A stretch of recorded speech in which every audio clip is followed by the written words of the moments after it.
دوستوں، انسائیڈ پہ معظم فخر میں خوش آمدید۔ عمران خان کو گھر بھیجنے کے لیے پیپلز پارٹی اور نون لیگ کے فارمولے پر اتفاق کے فوری بعد جہانگیر ترین صاحب نے سلمان خان سٹائل کے اندر سیاست میں ایک دبنگ انٹری دی ہے، اور اس دبنگ انٹری کے ساتھ ساتھ انہوں نے عمران خان کی حکومت کے اوپر طنز کے تیر بھی چلائے اور تنقید بھی کی۔ اور اسی دوران جب ان سے یہ پوچھا گیا کہ جناب آپ اپنا جہاز اب لاہور ایئرپورٹ پہ لینڈ کریں گے، کراچی ایئرپورٹ پہ لینڈ کریں گے یا ملتان ہی میں پارک رکھیں گے جہاز کو، تو اس کے اوپر جہانگیر ترین صاحب کی طرف سے بھی معنی خیز جواب دیا گیا۔ اور جہانگیر ترین صاحب کا یہ جو آج کی جو سیاسی انٹری ہے، یہ اصل میں کس چیز کا اشارہ ہے؟ کیا جہانگیر ترین صاحب بھی پیپلز پارٹی اور نون لیگ کی طرح عمران خان کو گھر بھیجنے کے فارمولے کے اوپر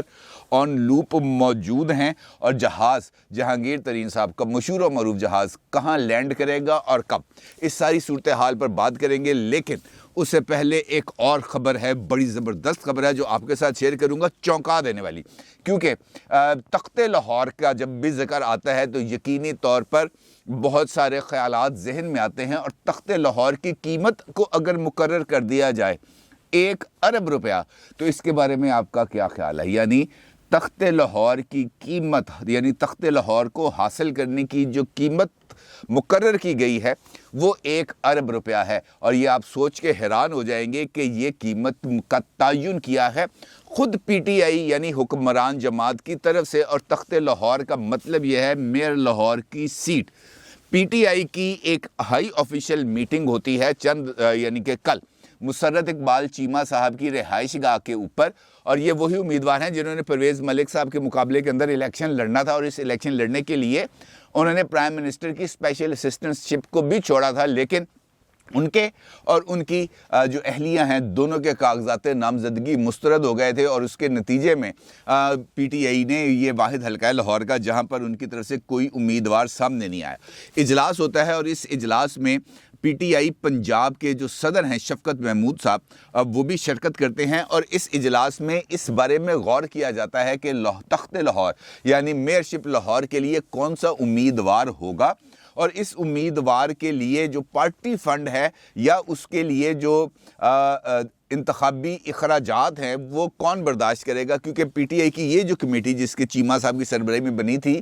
اس نے لاہور کے 70 لاکھ ووٹوں کی جو قیمت مقرر کی تھی وہ 1 ارب روپیہ تھی۔ اس میں ان کا یہ کہنا تھا کہ یہ 1 ارب روپیہ پارٹی کو لاہور کے اندر یہ جو میئر کا الیکشن ہے اس کے اوپر لگانا پڑے گا، اور چونکہ یہ تمام پیسے صرف میئر کے الیکشن کے لیے درکار ہیں، لاہور میں ہونے والے 574 یونین کونسلز کے جو الیکشنز ہیں، اس الیکشنز پر اٹھنے والے جو اخراجات ہیں وہ اس کے علاوہ ہیں، اور جس کے اوپر یہ سوال پیدا ہو گیا تھا جناب کہ یہ 1 ارب روپے کے خطیر انتخابی اخراجات کون سا امیدوار برداشت کرنے کی صلاحیت رکھتا ہے، کیونکہ جیسے ہی یہ اخراجات کسی بھی امیدوار کے سامنے رکھے جائیں گے تو وہ تو یہ لاہور کے اندر الیکشن لڑنے کا رسک نہیں لے پائے گا۔ اور ایک ایسے معاملے میں جہاں پر اس وقت ایک بہت زیادہ حد تک جو پی ٹی آئی ہے اس کا جو گراف ہے وہ نیچے آ چکا ہے، لوگوں کے اندر خاص طور پر مہنگائی کے حوالے سے بہت زیادہ ریزنٹمنٹ پائی جاتی ہے، بے روزگاری اور اس قسم کی چیزیں،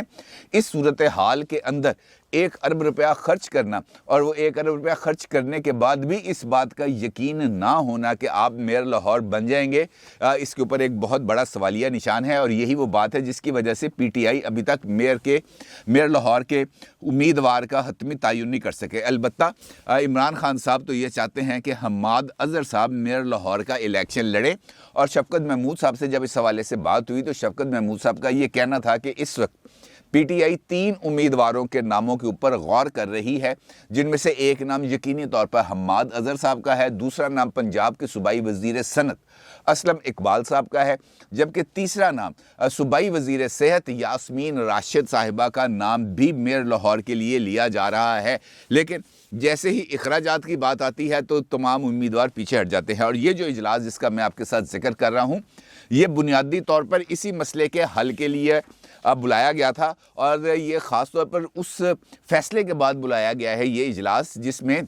عمران خان صاحب نے پنجاب میں بلدیاتی انتخابات لڑنے کے لیے پی ٹی آئی کے جو ٹکٹ ہولڈرز رہے ہیں جو 2018 کے الیکشنز میں، ان کے لیے بھی 5 ارب روپے کے ترقیاتی منصوبوں کی یا ترقیاتی فنڈز کی منظوری دی ہے۔ تو پھر وہ لوگ یہ کہتے ہیں کہ جناب ہم کیا کریں گے، ہمارے بھی تو پیسے لگنے ہیں۔ اس حوالے سے جب یہ 1 ارب روپے کے حوالے سے سوال کیا گیا شفقت محمود صاحب سے،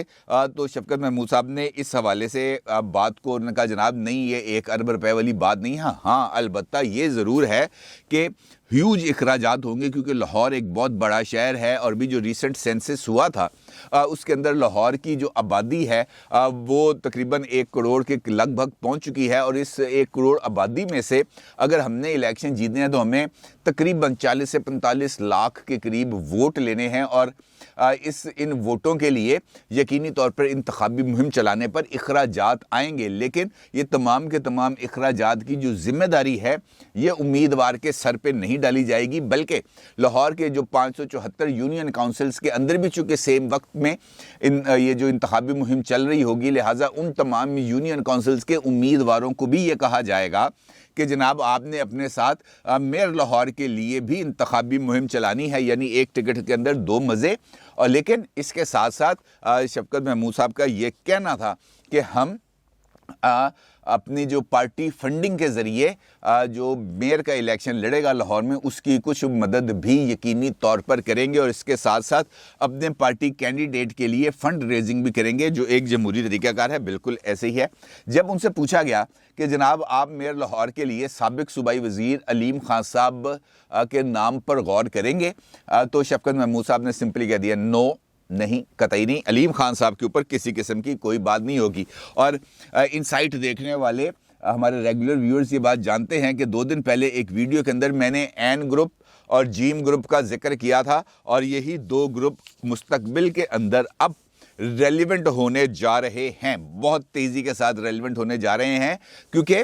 پنجاب کی پولیٹکس کے اندر سے آپ جیم اور این گروپ کو نہیں نکال سکتے، اور خاص طور پر مرکز کی پولیٹکس کے اندر، کے پی کے کی پولیٹکس کے اندر سے آپ صرف جیم کو نہیں نکال سکتے، کیونکہ ان کا بہت زیادہ اثر و رسوخ ہے، اور اس کے لیے ان کی جو اب حرکتیں ہو رہی ہیں وہ بھی خاصی حد تک جسے ہم کہہ سکتے ہیں قابل غور ہیں۔ اب یہی مسئلہ ہے کہ جیسے ہی کسی قسم کی تبدیلی کا ذکر آتا ہے تو اس ذکر کے ساتھ ساتھ جہانگیر ترین صاحب کا ذکر لازم و ملزوم ہو جاتا ہے، یہ ایک دوسرے سے انٹر کنیکٹڈ ہیں، جڑ جاتے ہیں۔ کیونکہ کل جو لاہور میں اجلاس ہوا تھا جس کے اندر پیپلز پارٹی کی سینئر لیڈرشپ اور مسلم لیگ نون کی سینئر لیڈرشپ نے آپس میں بیٹھ کر نوٹس کو شیئر کیا تھا، اور اطلاعات یہ بھی ہیں کہ مسلم لیگ نون کی طرف سے پیپلز پارٹی کی قیادت کے سامنے ان 20 اراکین اسمبلی کے نام رکھے گئے تھے جو تحریک عدم اعتماد کی صورت میں مسلم لیگ نون کی حمایت کرنے کے لیے تیار ہیں۔ تو اس کے ساتھ ساتھ جہانگیر ترین گروپ سے تعلق رکھنے والے 6 اراکین قومی اسمبلی کا بھی ذکر آیا تھا، جس کے اوپر پیپلز پارٹی کی طرف سے یہ کہا گیا تھا کہ ہم اس معاملے پر جہانگیر ترین صاحب کے ساتھ رابطہ کرنے کے لیے تیار ہیں۔ تو لہٰذا 26 اراکین اسمبلی اس وقت ان کے نام ٹیبل پر رکھ دیے گئے ہیں مسلم لیگ نون کی طرف سے اور پیپلز پارٹی کی طرف سے۔ اس سینیریو کے اندر جہاں پر تبدیلی کے لیے کچھ لائن کو ڈیولپ کیا جا رہا ہے، اس کے ٹھیک 24 گھنٹے کے بعد جہانگیر ترین صاحب کا منظر عام پر آنا اور منظر عام پر آ کر اپنی تاحیات نااہلی کے اوپر سوال اٹھانا اور اس کے ساتھ ساتھ عمران خان صاحب کی حکومت پر تنقید کرنا اس بات کی طرف اشارہ دے رہا ہے کہ مستقبل میں ہونے والے اس اہم سیاسی جو دنگل ہے اس کے اندر جہانگیر ترین صاحب irrelevant نہیں رہیں گے، بلکہ اس دنگل کے اندر کسی نہ کسی طریقے سے اپنا حصہ ضرور ڈالیں گے۔ اور اسی لیے انہوں نے اس امپورٹنٹ پولیٹیکل ڈیولپمنٹ کے بعد ٹھیک 24 گھنٹے کے بعد لودھنا میں آ کر اپنی پولیٹیکل انٹری ڈالی ہے۔ جب لودھنا میں آج ان کی ایک اب سے کچھ دیر پہلے جرنلسٹوں کے ساتھ ایک چھوٹی سی انفارمل چٹ چیٹ ہوئی تو اس کے اندر ان سے سوال پوچھا گیا کہ آپ کی تاحیات نااہلی کب ختم ہو رہی ہے، اور آپ نے یہ جو تا حیات نااہلی والا کیس ہے اس کے اندر آپ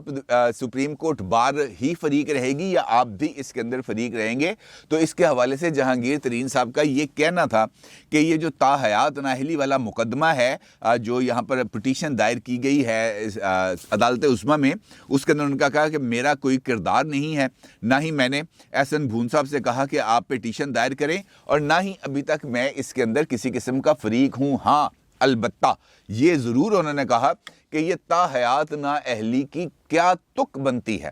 اگر کوئی چور، کوئی لٹیرا، کوئی اچکا، کوئی ڈاکو، کوئی قاتل قانون کے مطابق اپنی سزا پا لیتا ہے تو وہ اس کے بعد الیکشن لڑنے کے لیے اہل ہو جاتا ہے۔ ہم نے تو کچھ کیا ہی نہیں، ہم نے تو اپنی تمام کی تمام منی ٹریل عدالت کے اندر پیش بھی کر دی، لیکن اس کے باوجود ہمیں تا حیات نااہل کر دیا گیا۔ تا حیات نااہلی ایک اتنا بڑا سزا ہے سیاسی آدمی کے لیے جس کی مثال نہیں ملتی، اور اگر جو نکات اٹھائے گئے ہیں سپریم کورٹ بار ایسوسی ایشن کی طرف سے عدالت عظمیٰ میں دائر پٹیشن کے اندر اگر وہ ایڈمٹ کر لی جاتی ہے تو پھر یقینی طور پر جہانگیر ترین صاحب کا یہ کہنا ہے کہ ہمیں بھی اس کا فائدہ ضرور ہوگا۔ اس کے بعد جب سیاسی سوالات ہوئے ان سے تو یقینی طور پر دو سوال ہوتے ہیں، ایک عمران خان صاحب کے حوالے سے اور دوسرا ان کے جہاز کے حوالے سے۔ جہاں تک عمران خان صاحب کے حوالے سے اور عمران خان صاحب کی حکومت کی کارکردگی کے حوالے سے جہانگیر ترین صاحب سے بات ہوئی تو انہوں نے تو اس کے اوپر تھوڑا سا مایوسی کا اظہار کیا۔ انہوں نے کہا یار حکومت جس طریقے سے پرفارم کر سکتی ہے، کرنا چاہیے حکومت کو، حکومت اس طریقے سے پرفارم نہیں کرتی۔ جب عوام کے سر سے پانی گزر جاتا ہے تب حکومت کو ایکشن لینے کا خیال آتا ہے، اور دیر کرنے کے بعد حکومت رسپونڈ کرتی ہے، جو بالکل درست نہیں ہے۔ حکومت کو پرومپٹلی رسپونڈ کرنا چاہیے تاکہ لوگوں کو ریلیف ملے۔ جب ان سے پوچھا گیا کہ جناب آپ کا جہاز کب اور کہاں لینڈ کرے گا تو جہانگیر ترین صاحب نے بہت ہی پراسرار مسکراہٹ کے ساتھ اس سوال کا جواب دیا، اور ان کا یہ کہنا تھا کہ جہاں پر آپ نے اتنا انتظار کر لیا ہے بس کچھ وقت اور دے دیں، آپ کو پتہ چل جائے گا کہ اس جہاز نے کب اور کہاں پہ لینڈ کرنا ہے، اور یہ فیصلہ، یہ اعلان اب کچھ زیادہ دور کی بات نہیں۔ تو اس سوال کے اندر جہانگیر ترین صاحب کے جواب کے اندر بھی ایک مکمل خبر پوشیدہ ہے کہ وہ اپنی اگلی ڈیسٹینیشن کا نہ صرف تعین کر چکے ہیں بلکہ اس سمت میں جانے کا مکمل طور پر ارادہ بھی رکھتے ہیں، اور یقینی طور پر وہ اس بات کے متمنی ہوں گے کہ سپریم کورٹ بار کی ایسوسی ایشن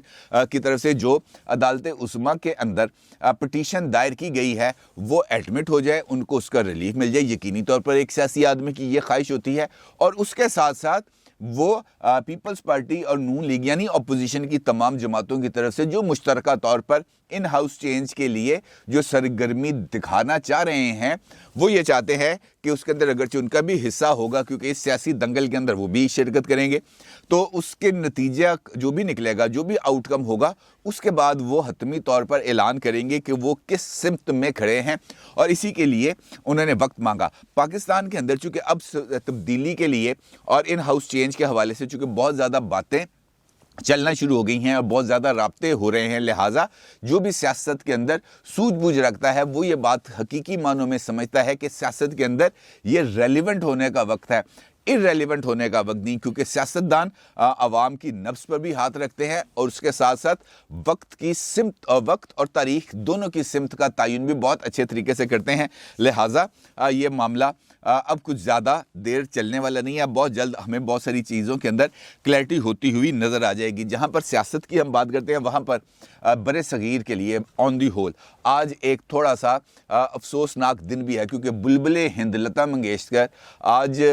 جو ہے وہ ان کا انتقال ہو گیا ہے، اور ان کا جو انتقال ہے یقینی طور پر پاکستان، انڈیا اور دنیا بھر میں جہاں جہاں پر اردو بولی اور سنی جاتی ہے، جہاں جہاں پر ہندی فلمیں اور ہندی گانے دیکھے اور سنے جاتے ہیں، وہاں وہاں پر کوئی بھی شخصیت ایسی نہیں ہے جو لتا منگیشکر سے نا واقف ہو اور ان کے جو سر ہیں اور ان کی جو آواز ہے اس سے اس کی نا آشنائی ہو. یقینی طور پر وہ تمام لوگ جو گزشتہ 6 دہائیوں میں ان کی آواز سنتے ہوئے بھی پروان چڑھے ہیں. میرے جیسی عمر کی 3 جنریشنز ان کی جو گائیکی کی فین رہی ہیں. یقینی طور پر ان کا جو فن ہے وہ نہ کبھی بھلایا جا سکے گا اور نہ ہی ان کو فراموش کیا جا سکے گا. بلا شبہ آواز ہی ان کی پہچان تھی اور وہ رہتی دنیا تک موجود رہے گی. اپنی رائے کا ضرور اظہار کیجیے گا. آپ کا بہت شکریہ. اللہ حافظ.